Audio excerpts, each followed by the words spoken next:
Olá, essa é a aula 7 sobre substituição eletrofílica aromática, parte 1 de 2, ok? Essa aula está no capítulo 21 da segunda edição do Clayden.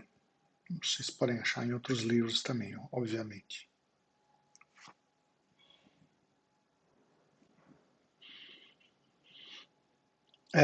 Nessa primeira aula eu vou falar como o benzeno reage e principais reações, halogenação, sulfonação, nitração,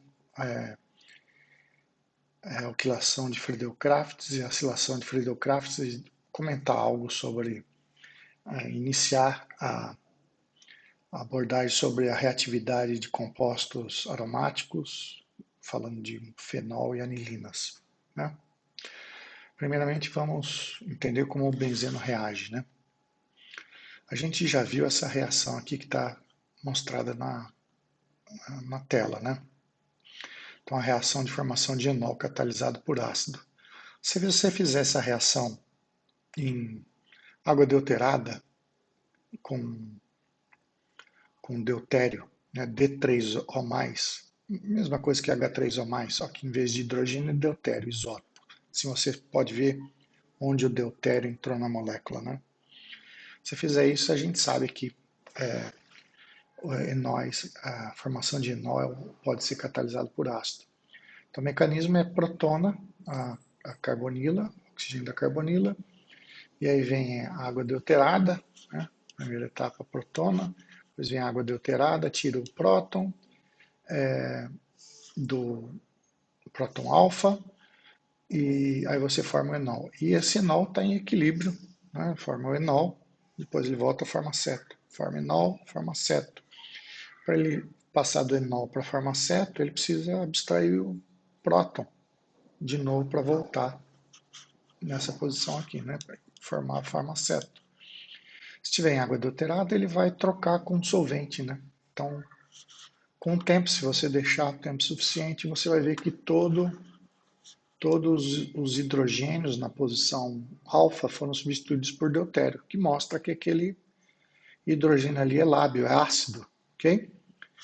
Se a gente fizer a mesma coisa com o fenol, né, você vai ver, a gente vai observar a mesma coisa, né? Talvez no final, se deixar tempo suficiente, todos os hidrogênios desculpe, não todos, os hidrogênios na posição,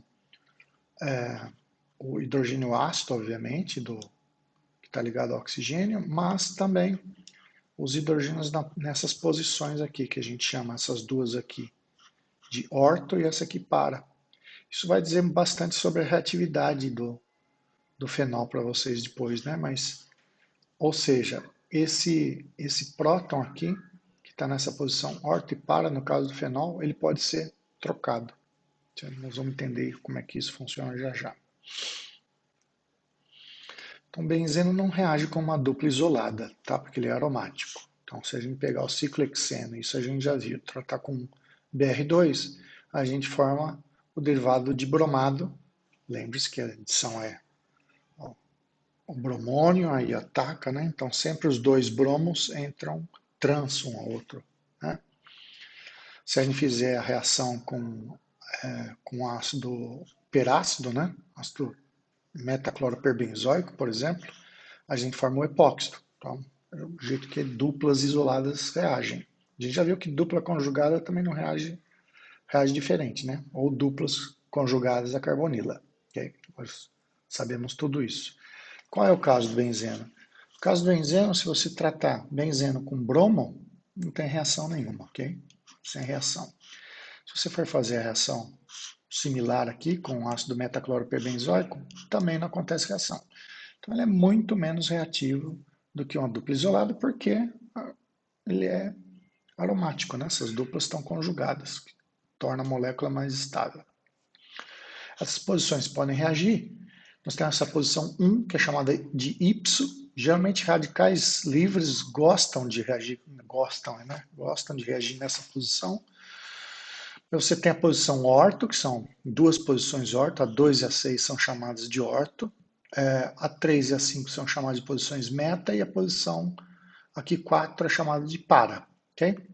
O mecanismo geral das reações que eu vou falar para vocês nessa aula é o que está mostrado aqui, né? O que acontece? O benzeno é um nucleófilo, né? Então a reação do homo do benzeno com o lumo do eletrófilo, né? Então ele ataca aqui, forma-se esse intermediário que é chamado de complexo sigma. Se eu falar de complexo sigma, eu estou me referindo a esse intermediário inicial, né? E veja que quando forma o complexo sigma, eu destruo a aromaticidade, né? Você fica com um sistema conjugado por ressonância nessa posição, mas a aromaticidade do benzeno é perdida, tá? Então, você tem essas três complexos sigma, tem a estrutura de ressonância aqui, 1, 2 e 3, que dispersam a carga, tá? E aí sai o próton, entrou o eletrófilo, sai o próton e dá o produto da reação, tá? Veja que esse próton aqui que vai sair deve ser bem ácido, porque qual é a base conjugada dele? Benzeno rearomatizado. Então esse próton é muito fácil de tirar. Todas as reações que eu falar aqui nesse capítulo vão ser do mesmo tipo. A dúvida é como forma eletrófilo, ok? Então nós vamos discutir como se forma esse eletrófilo aqui, que é o principal. Muitas vezes esse eletrófilo é instável, ele tem que ser gerado in situ e ele reage imediatamente com o benzeno, tá? Então nós vamos ver vários jeitos de formar esse eletrófilo. Primeiro, na haloginação. A haloginação vai muito bem quando é cloro, Cl2 e bromo, Br2. Tem outros jeitos de fazer a haloginação, mas se vocês souberem esses dois jeitos já estão bom. Com iodo não dá certo desse jeito, tá? Com benzeno não reage com iodo, não importa que catalisador você coloca. E o flúor, ninguém é louco de fazer essa reação com flúor, não existe F2, F2 é muito reativo. Se você conseguir produzir F2 in situ, ele vai perfluorar, ele vai reagir com todo o benzeno, tá? Porque o flúor é muito reativo. Então essa reação vai bem com bromo e cloro, tá? A reação é essa que vocês estão vendo aí. Nós reagimos com Br2 ou Cl2 na presença de um ácido de Lewis. Esse ácido de Lewis comumente é tricloreto de alumínio ou tricloreto de ferro, tá? Mas pode usar outros metais de transição. Não vou entrar no... Vários pode usar. Às vezes você pode usar o mesmo halogênio aqui no alumínio, por exemplo, aqui você está vendo que está Br2, AlCl3. Se você quiser usar Br3, ok, tá? Muda a reatividade um pouco, ok? Em alguns casos, você usando Br2 com AlCl3, você tem um resultado diferente se você usasse a LBR3, ok? Enquanto a adição de uma dupla isolada é via formar bromônio, né? Aqui é diferente, tá? O que acontece aqui é esse ácido de Lewis tem que polarizar essa reação bromo-bromo, né? Então você polariza, deixa ela mais fraca, ok? E aí o bromo consegue ser atacado, reagir com benzeno. Isso no caso do benzeno, ok? No caso do fenol, vocês vão ver que é um pouquinho diferente. No caso do fenol, não precisa o ácido de Lewis, ele reage diretamente porque o benzeno, o homo do benzeno, chega mais perto do lumo do eletrófilo, tá? O benzeno é menos reativo, você tem que tornar o lumo de mais baixa energia para conseguir reagir, tá? Então aqui o que eu estou fazendo é aumentando a eletrofilicidade do bromo, usando ácido de Lewis, né? Então ele ataca aqui, faz o ataque nucleofílico, essa ligação aqui do complexo de bromo vem para cá, né? Se forma AlCl3Br-, né? Se fosse BR seria AlBr4-, que é um complexo, a gente estuda isso em química de complexos, tá? Fica em solução.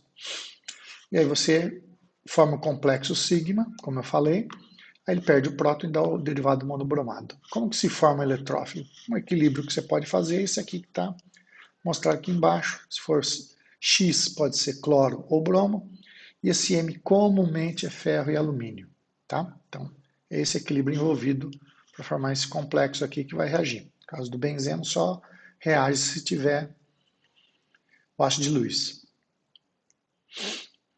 Agora, outra reação muito importante, nitração. A nitração do benzeno se dá, né, fazendo o que a gente chama de mistura sulfonítrica, tá? 1 de ácido nítrico concentrado com 3 de ácido sulfúrico concentrado. Tá? Formação do eletrófilo exige esse equilíbrio aqui, ok? Então, ácido sulfúrico concentrado reage com HNO3, dá hidrogênio sulfato, água e o íon nitrônio, tá? NO2+. Como que acontece essa reação de cima? O ácido sulfúrico com ácido fixo, ele protona a hidroxila do ácido nítrico e você forma o ácido nítrico protonado que perde água. Né? A gente viu várias reações, grupos de hidroxila protonado pode ser na forma de água, e você forma o íon nitrônio, que está aqui a forma dele. Tá? O íon nitrônio, que é o eletrófilo, vai ser atacado pelo benzeno, forma o complexo sigma, sai o próton e dá o produto. Veja aquilo que eu falei desde o começo para vocês, né? O problema é como forma eletrófilo. A reação é sempre ataque nucleofílico no eletrófilo, formação do complexo sigma, que é estabilizado por ressonância, perde o próton e dá o produto. Quem é a base que te abstrai esse próton? Qualquer base que tiver no meio, tá? Por exemplo, o hidrogênio sulfato já vai ser uma base suficiente para tirar esse próton, ou mesmo a água, pouca água que formar. Essa reação não pode ter água, senão não acontece. Na verdade, já tem bastante água, porque o ácido nítrico concentrado, acho que é 60%, né? Então você já tem 40% de água aí. Tem muita água não, que pode abstrair esse próton. Sulfonação. Bom, sulfonação já uma informação muito importante, a reação de sulfonação é a mais reversível de todas as substituições eletrofílicas aromáticas. Tá? Vocês vão ver, eu vou falar como acontece a reação, mas depois eu vou falar sobre a reversibilidade dela. Reação de sulfonação pode ser feita de duas formas. Você pode usar ácido sulfúrico concentrado somente. Se usar sulfúrico concentrado, o ácido sulfúrico, uma molécula de ácido sulfúrico protona outra molécula de ácido sulfúrico, né? Você forma ácido sulfúrico protonado, perde o próton e você forma o eletrófilo, que é HSO3+, tá? O outro jeito de fazer a reação é usando ácido sulfúrico, onde você borbulha SO3. Na verdade, SO3 é o anidrido do ácido sulfúrico, que é assim que produz ácido sulfúrico. Né? Você queima, a gente queima enxofre, queima, entre aspas, queima numa câmara de vanádio, de um óxido de vanádio, forma SO2, que é oxidado a SO3. SO3 você borbulha em água e vai formando ácido sulfúrico. No começo a reação é bastante exotérmica, depois vai diminuindo a exotermicidade. Você vai concentrando cada vez mais ácido sulfúrico. Quando chegar 100% ácido sulfúrico, você para. Você continua borbulhando SO3, vai ficando escura a solução de ácido sulfúrico, chamado óleon. Tá? Então, quando vocês ouvirem a palavra óleon, ácido sulfúrico, que com SO3 dissolvido. Esse SO3 é o eletrófilo, no caso de você usar óleo, tá? Que está mostrado aqui em cima. Como se dá essa reação? Aqui você tem SO3 ou SO3 protonado, ele é atacado pelo benzeno, forma o complexo sigma, perde o próton e dá o produto da reação, que na verdade é um ácido sulfônico, ácido benzeno sulfônico aqui nesse caso, né? Isso se tiver pouca água aqui. Ácido sulfúrico, diferente da reação que a gente viu antes com ácido nítrico, não tem água nenhuma aqui no meio, tá? Só a água que é formada no equilíbrio para a formação do eletrófilo, né? Então, se você pegar o ácido benzeno sulfônico, né, ou qualquer derivado sulfonado, a gente colocar ácido sulfúrico diluído e aquecer, a gente faz com que a reação reverta. Né? Aqui, em meio de ácido sulfúrico diluído, em protona na posição Y aqui, forma o complexo sigma, sai o eletrófilo e você tem o benzeno de novo. Então, é fácil colocar o ácido sulfônico, grupo ácido sulfônico, e ele é fácil de tirar. É um dos mais fáceis de tirar, é bem reversível. As outras reações não é tão reversível assim. A formação de ácido sulfônico é a mais reversível delas. Agora a gente passa para a reação de alquilação de Friedel-Crafts, Friedel e Crafts, que descobriram ela talvez uns 2, 3 séculos atrás, reação clássica, né? A alquilação pode acontecer com álcool ou aleto de alquila, tá? Tanto faz. O que importa é a gente formar um carbocátion. Vocês viram que dá para formar carbocátion com álcoois ou aletos de alquila. No caso de álcoois, a gente tem um álcool aqui, logicamente um álcool que vai dar um carbocátion mais estável seria mais fácil ser formado, né? Porque o carbocátion é mais estável. Então, a gente protona o álcool, sai água e a gente produz o carbocátion, que é o eletrófilo. Benzeno ataca o carbocátion, dá o complexo sigma, perde próton e dá o produto alquilado, que está representado com tércio butanol, mas daria certo contra os álcoois. Só o rendimento deve cair porque o cátion, que o carbocátion terciário é mais estável, né? Nesse caso, o rendimento deve ser maior. A mesma reação pode ser feita com um aleto de alquila, mas nesse caso a gente vai precisar de um ácido de luz. Pode ser a LCl3, FeCl3, que é o caso clássico, tá? Pode ser também aqui bromo, ok? Mas geralmente a gente faz com cloretos de alquila. Então, o que acontece? Esse LCl3 tem o mesmo papel no caso do bromo, de polarizar a reação. A gente forma esse complexo aqui, onde a gente polariza essa reação cloro-carbono. A gente, na verdade, forma o carbocátion, tá? Esse cloro sai, forma o carbocátion. Aí o carbocátion é atacado pelo benzeno, forma o complexo sigma, perde próton e dá o produto. Veja, a reação a partir daqui é a mesma, né? E aqui vale uma observação. Na alquilação, a gente forma um carbocátion. Portanto, o que acontece quando a gente forma um carbocátion? O que vocês têm que pensar na primeira oportunidade? Pode ter rearranjo. Então, isso algo que pode complicar a sua vida, caso você queira fazer essa reação. Óbvio, se você estiver interessado no produto de rearranjo, isso seria um jeito de fazer a reação. Agora, se você quiser que não tenha rearranjo, o rearranjo pode ser um problema para você. Aí a gente vai para outra última reação que é importante, que é a acilação de Friedel-Crafts. Diferente da alquilação, a acilação é feita com cloreto de ácido, né? A gente pode usar um cloreto de ácido na acilação, ou anidrido, tá? Anidrido também dá a mesma reação, anidrido ou cloreto de ácido na acilação de Friedel-Crafts. A gente também precisa do ácido de luz.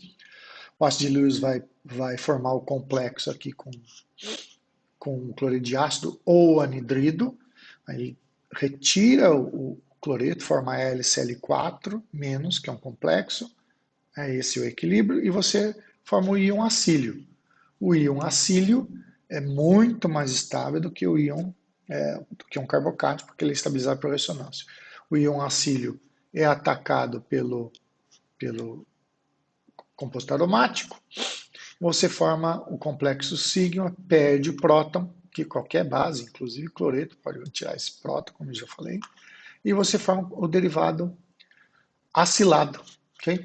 Veja que nesse caso a gente não tem a formação de carbocátion, consequentemente não tem rearranjo. Isso vai ser importante. Tá?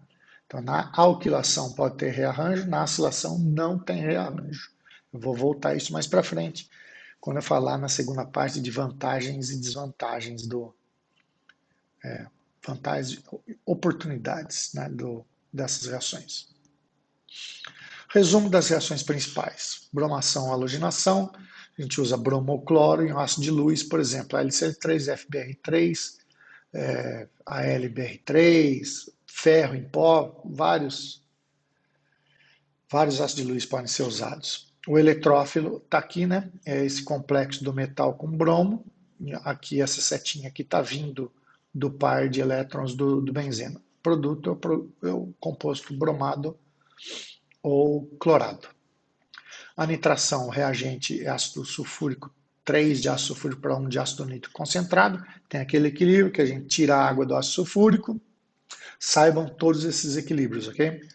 Forma o íon nitrônio, o íon nitrônio é atacado por benzeno, dá o produto. Na sulfonação é ácido sulfúrico concentrado, o ácido sulfúrico com SO3, chamado óleon, está aqui, forma esse ou SO3, no caso o óleon é o SO3 direto, no ácido sulfúrico concentrado você vai formar o HSO3+, que é o eletrófilo, vai ser atacado pelo benzeno e dá o produto que é o ácido sulfônico. Friedel-Crafts RX, um álcool, você usa um ácido de luz, ou para catalisar, no caso do álcool, você vai ter que usar um ácido forte só para tirar a água, forma um carbocátion é atacado pelo benzeno e dá o composto alquilado. Na acilação de Friedel-Crafts, cloreto de ácido, anidrido de ácido com ácido luz, comumente a LCl3, dá o íon acílio, que é atacado pelo benzeno, e dá o produto acilado, que é uma cetona. Né? Aqui, em termos de coordenadas de reação, a gente tem aqui os materiais de partida, que é o eletrófilo e o benzeno. Né? Essa aqui é a etapa limitante, que vocês veem que ela tem maior energia de ativação do que essa aqui, né? Essa aqui tem menor energia de ativação, que é a saída do próton. Então, essa etapa lenta é a formação do complexo sigma e depois perde o próton e dá o produto. Veja que todas essas reações que eu falei, esse é o perfil da coordenada. Nem sempre, nas reações de substituição eletrofílica aromática, esse é o perfil. Às vezes, a formação do eletrófilo é etapa lenta, ok? E às vezes a saída do próton é etapa lenta. Então, nessas reações que eu estou falando para vocês, a etapa lenta é a formação do complexo sigma. Isso quer dizer que se eu diminuir a energia do complexo sigma, porque ele é mais estável, ok?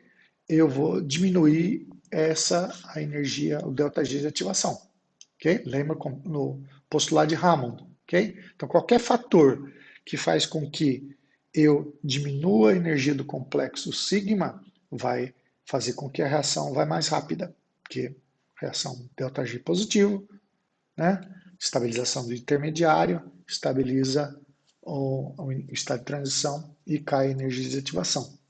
Isso vai ser importante quando eu falar de regioseletividade, porque que compostos benzeno substituídos podem reagir preferencialmente na posição orto e para, tá? E falar de meta também. Então, guardem isso aqui que é importante. Esse é o jeito certo de explicar regioseletividade depois. Guardem.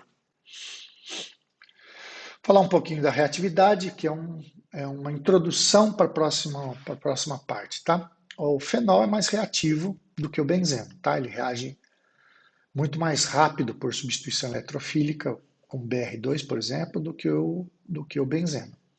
Então, por exemplo, numa reação de halogenação, de bromação do fenol, não é necessário colocar ácido de luz, tá? Se você fizer essa reação de fenol com bromo, sem o ácido de luz, vocês estão vendo aqui que não tem ácido de luz, a gente broma a posição 2, 4, 6. Esse é o produto majoritário, tá? Na posição, as duas posições orto e a posição para.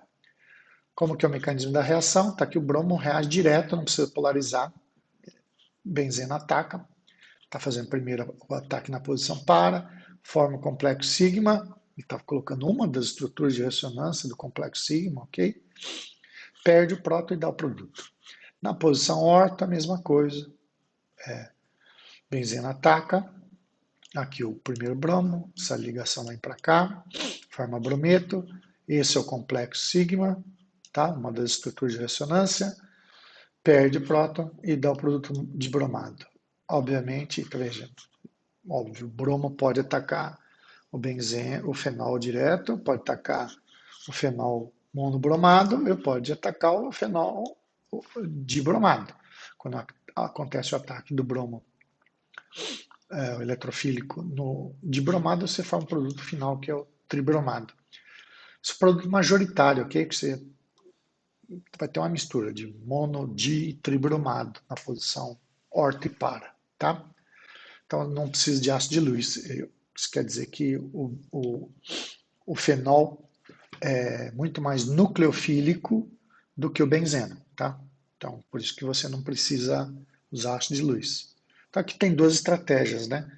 É o homo do nucleófilo atacando o lumo do eletrófilo, tá? Para você aumentar a reatividade do sistema, ou você baixa a energia do lumo, ok? Ou você sobe a energia do homo, ok? Que é o que eu estou te falando para você. Estou falando aqui, o fenol como nucleófilo tem energia maior do que o benzeno. fenol é mais reativo, novamente, mais por bromo do que o benzeno, como já foi dito. Então, se a gente quiser fazer o fenol monobromado, a gente vai ter que fazer a reação em condições menos reativas. Né? Um jeito de diminuir a reatividade é diminuir a temperatura ou mudar o solvente. Né? Então, se quiser colocar um bromo só no fenol, põe na proporção 1 para 1, um de fenol e 1 para bromo, faz a reação nesse solvente, que hoje não é muito comumente utilizado, de sulfeto de carbono, temperaturas menores do que 5 graus. Nessa condição, você só forma, que é bem branda, forma só o benzeno, o fenol monobromado, principalmente em para. A posição para, preferencial ali, porque você tem um certo impedimento estérico da hidroxila na posição horta aqui, um certo impedimento estérico, tá? Lembre-se que o benzeno é planar, por isso que eu estou falando certo. Se H pode fazer isso aqui, né, e ter um certo impedimento estérico. Se você a nitração, mudando aqui, só falando ainda da reatividade do fenol, a nitração tem que ser feita com ácido nítrico diluído, não precisa nem usar ácido sulfúrico concentrado para levar o ion nitrônio. Então, no ácido nítrico diluído, você pode ter o ácido nítrico protonando o próprio ácido nítrico e gerando uma pequena concentração de, de ion nitrônio, tá? Essa pequena concentração já é suficiente para fazer a nitração do fenol. Como eu falei, ele é muito mais reativo do que o benzeno, tá? Então, se fizer com a nitração do fenol em ácido nítrico diluído, já é suficiente. Tem 36% de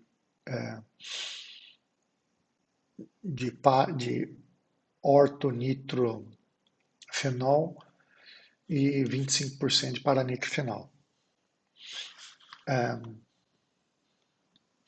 Que é uma reação interessante, né?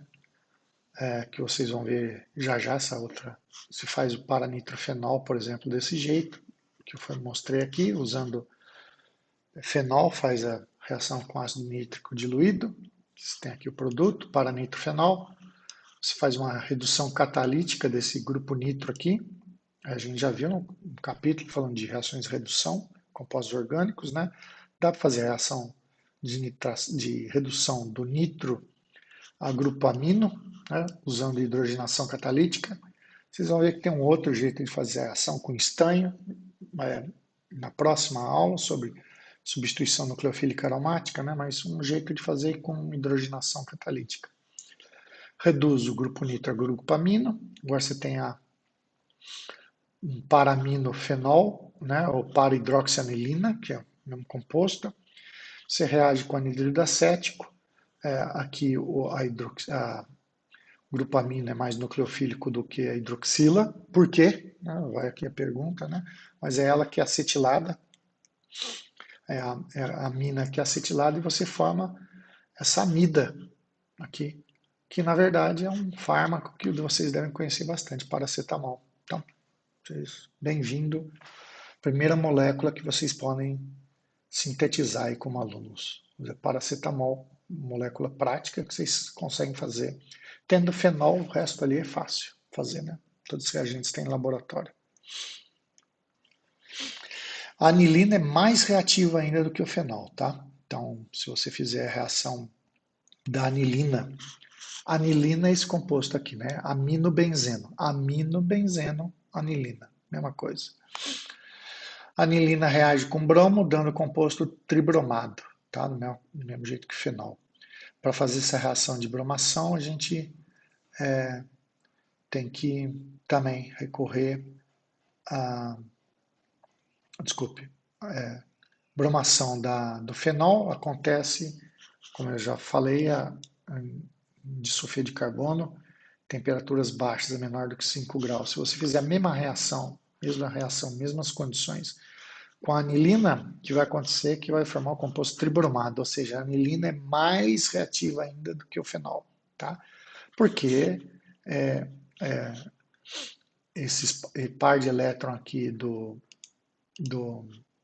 do nitrogênio está mais envolvido na ressonância com o benzeno do que o fenol, tá? Ele é mais propenso a ser doado devido a menor eletrofilicidade do nitrogênio do que do oxigênio. Isso torna essas posições orto e para com maior densidade de elétrons e mais reativa. Só adiantando o que eu vou discutir na próxima aula com vocês, mas tem a ver com isso, por isso que eu quis introduzir esses dois compostos, tá? Para discutir a reatividade. Então, primeiro mostrando que elas são mais reativas, depois a gente vai tentar explicar isso, o porquê. A reação em si é a mesma que a gente já viu antes. Tem um ataque nucleofílico aqui da anilina ao bromo, forma o complexo sigma e dá o produto depois de abstrair o próton, tá? Você pode desenhar essa reação aqui desse jeito. Esse par de elétrons vem para cá, assiste ao ataque nucleofílico aqui ao bromo, tá? Depois a gente vai ver por que eles são mais reativos. Veja, né, aqui a gente mostra que na anilina as posições orto e para são as mais reativas. Tem um jeito, né, que é interessante da gente diminuir a reatividade da anilina e ao mesmo tempo favorecer o ataque nessa posição aqui, que é isso que eu vou discutir com vocês. Por exemplo, se a gente fizer essa reação aqui da anilina com anidrido acético, a gente vai acetilar. A reação nucleófilo não vai ser o benzeno, mas sim o par de elétron aqui do nitrogênio. Ele que vai fazer um ataque nucleofílico aqui, né? Formar o intermediário tetraedral, sai o acetato e dá o composto. Que vocês já viram a reação. Vira a reação de substituição acílica, tá? Então, nesse caso, não vai ser a dupla que vai ser o nucleófilo, tá? Esse é o nitrogênio que ele é mais nucleofílico. Ok, aí eu acetilei a anilina. Quando eu acetilei a anilina, eu formei a anilida, ok? A anilida tem essa estrutura de ressonância que vocês estão vendo aqui, né? Então, tem esse par de elétron do nitrogênio aqui que pode estar deslocalizado e envolver aqui a ligação sigma do oxigênio. Eles têm essa estrutura de ressonância. Veja que se eu tenho essa estrutura de ressonância, essa outra que estou mostrando aqui, ela é diminuída, né? Porque o par de elétrons não pode estar envolvido nas duas ao mesmo tempo. Ou ele está envolvido com a dupla da carbonila, né? Dupla da carbonila, ou ele está envolvido com a dupla do benzeno. Não tem jeito de estar nos dois lugares. Então, esses dois grupos, a carbonila e o benzeno, competem pelo par de elétrons do nitrogênio.